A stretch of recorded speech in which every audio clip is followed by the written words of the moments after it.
Mahirap. At hindi lang po kayo nakakaramdam yan. Bawat isa sa atin ay nakakaramdam niyang salitang yan. Forgiveness. Pero tatandaan po natin, mga kapatid, tayo na dating makasalanan ay tinatawad ng Diyos. At ngayon narito na. Nagtsatsaga tayo sa mabubuting gawa. Inihahain natin ng mga katawan lupa na ito upon the first day of the week. Nandito tayo para baguhin ang ating mga sarili. Salamat sa Diyos at sa Kanyang anak na nagpatawad sa ating mga kasalanan. Purihin ang Diyos sa umagang ito. Nawa po ay natuto tayo ng ilang mga talata sa banal na kasulatan. Kung loloobin ng Panginoon sa susunod na linggo, ay doon naman tayo sa may kinalaman sa adultery. Sa chapter 5 pa rin po. Aabutin kasi ito ng hanggang September, itong chapter 5 na ito. At natatamaan ang mga maraming paksa. Kung ano ang sinasabi ng banal na kasulatan patungkol sa bawat nangyayari sa isa't isa sa atin. Tayo po ay nadako na sa pagpuputol ng tinapay at pagkinom sa saro ng Panginoon. All things are ready. All things are ready. Come to the King. Ready? Sing. All things are ready. Come to the feast. Come for the table now is spread. Ye famishing, ye weary come, and thou shalt be richly fed. Hear the invitation, come whosoever will.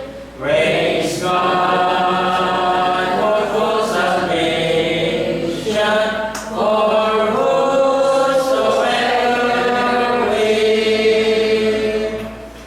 All things are ready, come to the feast. Leave every care and worldly strife. Come feast upon the love of God, and bring everlasting life. Hear the invitation, come whosoever will. Praise God for full salvation, for whosoever will. Brother Miko.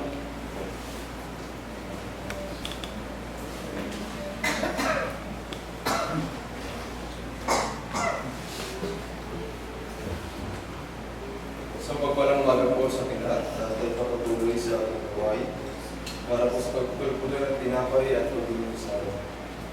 Magbabasa na ng talata sa 1 Corinthians chapter 11 verse 20 to 29. At ito po ang sinasabi. Sapagkat tinanggap ko sa Panginoon ang ibinibigay ko naman sa inyo, na ang Panginoong Jesus sa gabing siya'y pagkanulo ay dumampot ng tinapay. At nang siya'y mapagpasalamat ay pinagputol-putol at sinabi, ito'y aking katawan na pinagputol-putol dahil sa inyo. Gawin niyo ito sa pagkaalaala sa akin. At yun din naman hinawakan ng saro pagkatapos ng makahapon na sinasabi, ang saro ito ay siyang bagong tipan sa aking tulo. Gawin niyo ito sa tuwing kayo mag-isilaw sa pagkaalaala sa akin. Sapagkat sa tuwing kanin niyo tinapay na ito at inuman niya sa saro, ay nihayag ninyo ang pagkamatay ng Panginoon hanggang sa dumuli siya. Kaya ang sino mang kumain ng tinapay o minusalo ng Panginoon hindi narapat, ay magkakasala sa katawan at tubo ng Panginoon. Tatagpuan siya sa akin ng tao ang sarili, at saka kumain ng tinapay at uminom sa saro. Sapagkat ang kumakain at uminom ay kumakain at uminom ng hatol sa kanyang sarili, kung hindi niya kinikilala ang katawan ng Panginoon.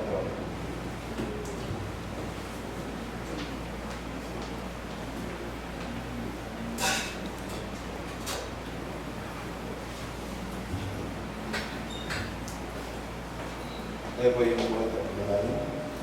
O Diyos, Ama, makapagkilan sa lahat, makapagkilan po yung lubos ng papasalamat. Dahil pinagulog po sa amin ang pagkakataon na ito upang alalahan namin ang pagkilala ng mga sa Kristo Jesus. Dahil ito po ang tawag ng mga lingkod, ang katas ng upas na sinusubo sa linggo at ang tinapay na ang lingkod at sinusubo naman sa anak katawan. Dalangin namin po ang Diyos sa inyo mga bagay nito at ang bawat isa po sa amin natatanggap na may pagpapalugin po sa amin ang katawanan ng aming mga pagkakasalan hindi na naging karapat na pagkinig sa mga kapwa. Ito po aming sinasama at pinadalan sa ngalan po ng anak na si Kristo Jesus at Pagkakulitas. Amen.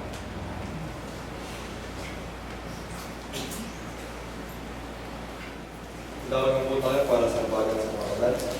Muli mabasa ng talata sa 1 Corinthians chapter 16 verses 1 to 4. Ngayon tungkol sa ambagan sa mga banal, naging hindi naman ninyo dahil inutos ko sa mga iglesia ng Galacia. Tuwing unang araw ng isang linggo, ang bawat isa sa inyo ay magpupulot ng isipan. Ayon sa kanyang ginhawa, kung huwag nang gumawa ng mga bagan sa pagpapayag. At ulitin natin ang short blessings. When a life billows, you are tempestuous. Ready? Sing. When up my life billows, you are tempestuous. When you are discouraged, thinking all is lost, count your many blessings, name them one by one, and it will surprise you what the Lord hath done. Count your blessings, name them one by one. Count your blessings, see what God hath done. Count your blessings, name them one by one. Count your many blessings, see what God hath done. So only the conflict, whether great or small, do not be discouraged, God is over all. Count your many blessings, angels will attend. Help and comfort give you to your journey send. Count your blessings, name them one by one. Count your blessings, see what God hath done.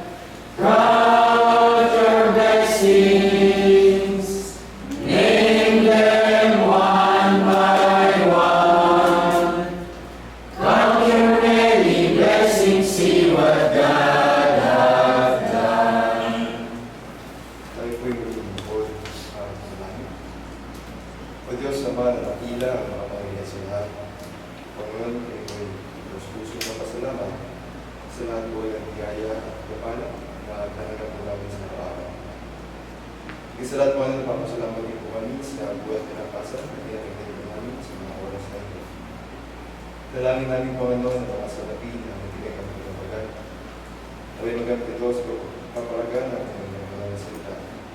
Hindi sa pagpapaunlad ng bayas ng bawang na ito. Dalangin din namin na makatulong ito sa mga kapatid namin na nangailangan ng pinasyon. Hiling namin po ano sa mga sunod na mga araw na ito ang maginat at mabay sa amin. Isala sa mga negosyo at trabaho po ano na i-provide po sa amin ang mga pangangailangan sa aming mga pagsikat na araw. Hindi kami na makawala sa mga pagkakasala. Sa mga bagay Panginoon, hindi na masakit ang inahali. Ay patuloy ko na pinagsalamatan. Hindi. Sa ngalan po ng anak na si Kristo Jesus ang Pagkakulitas at ng pangalan.